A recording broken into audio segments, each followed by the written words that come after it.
Most golfers swing their driver, irons and fairway metals exactly the same, and that's one of the biggest reasons you struggle with strike, consistency and distance. Each of these clubs needs a different setup, a different low point and even a slightly different swing thought.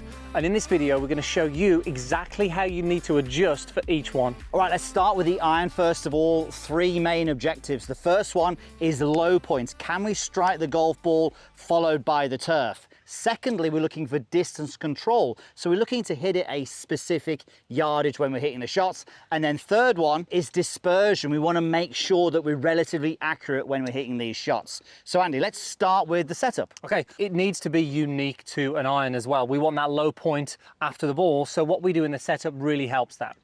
So let's just start with stance width, something very basic, but something that's actually just really important.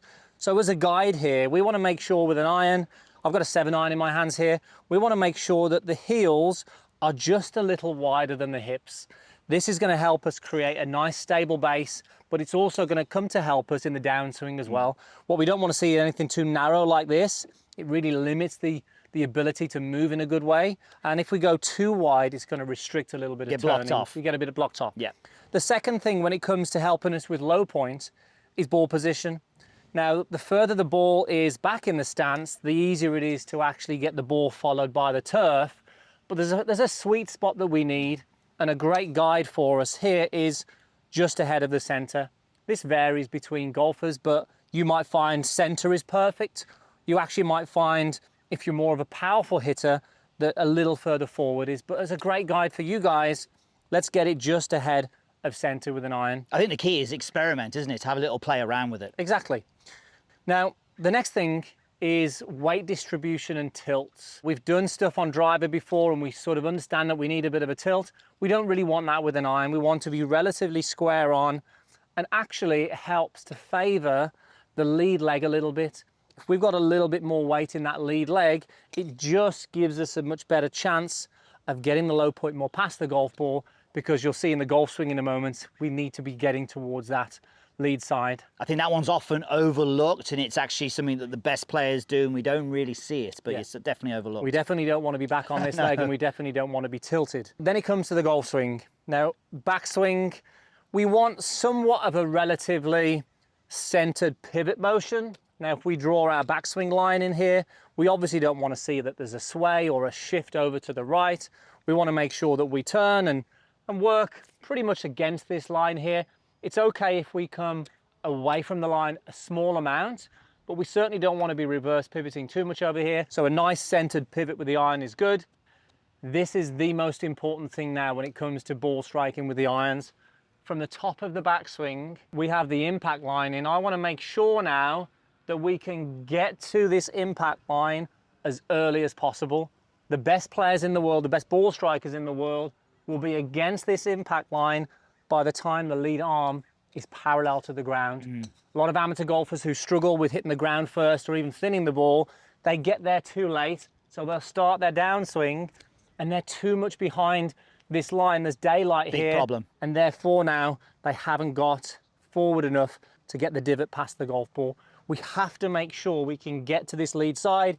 So at impact, there's zero daylight between my body and that impact line. And I think a lot of golfers eventually they do get to the impact line, but as we know with the best players in the world, they often get there quicker in lots of different respects, but especially in this one. Yeah, so if we get there here, then it's a little too late. We want to make sure that we get there actually really early, and that really does help us get that compression that we want. It's a nice thing to practice, isn't it? Actually getting that lead arm parallel to the ground, but getting forward before you do that. Exactly. So let me hit a shot here now. I've got the ball striker towel. This really helps from a low point perspective, just to make sure I can hit it in the DC and the B area here. So I'm just going to focus on centered pivot and just get into that lead side.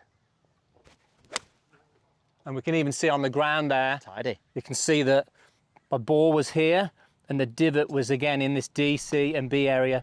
That's exactly what will help you become a great iron player. So if you have any questions about your game, post them down below. This video is born from the questions in our YouTube community. Right, we're talking fairway metal now. There's three things that we're looking for with this, three main objectives. Number one is getting the low point at or slightly past the golf ball. Number two, strike is massively important, but also loft is crucial. So number 3 is all about the loft. And we're going to talk about whether you've got the right club when you're hitting your fairway metal. So Andy, let's start with the setup first of all. Possibly one of the hardest shots to play. Fairway metal, I think so. off the ground, not easy.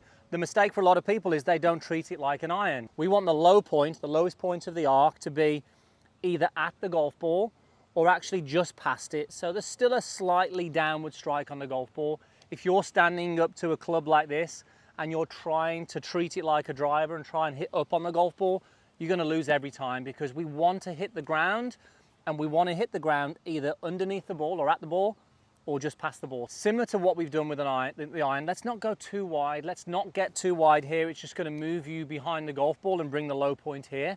Let's treat it like an iron, maybe slightly wider than you would with a 7-iron, because we still want to hit this a good distance, and a good solid base is important. So we'll go a little wider than we would with a 7-iron. Ball position, for me, a little further ahead of the center. So again, this is something to play around with. We certainly don't want it forward, because that brings the low point here.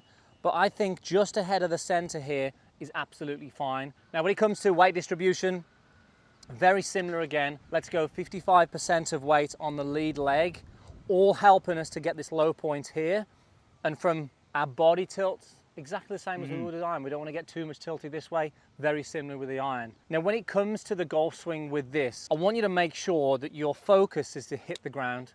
The great thing about the flat sole here with the fairway metal is it's not going to dig in like an iron. It's very hard to duff a fairway metal unless you hit it, you're hitting it way back here. If you hit it just before the golf ball, this nice sole is going to help it glide across the turf.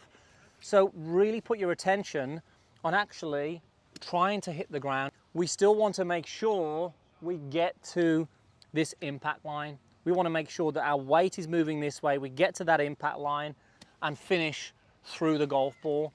One key component with this is the loft that you've got on the club. Now, I've got a 16.5 degree in this here, the Titleist GT3. A lot of golfers come to us and they've got too little loft. It encourages them to try and help it up in the air. That means they stay back of the impact line, hit the ground first, or worse, they actually top the golf ball. If you're looking down at a nice amount of loft, let's say 16.5 or even 18 degrees, it's going to encourage you to move and cover the golf ball, get to this line, and really help with the strike. If you struggle with strike, check the loft, because it may be too low. Really want to make sure we've got enough loft on there. And definitely look at that a lot, because you can actually have a good move, a good technique, but just totally the wrong clubs. The telltale sign is if you've got a hybrid or a 5-wood or a 7-wood that you hit a lot better than the 3-wood, maybe just take the 3-wood out, or maybe just look at getting a 4-wood around about 18 degrees. With the fairway metal, we don't mind if you actually have a little bit of a pace forward, practicing this just to get you moving in the right direction.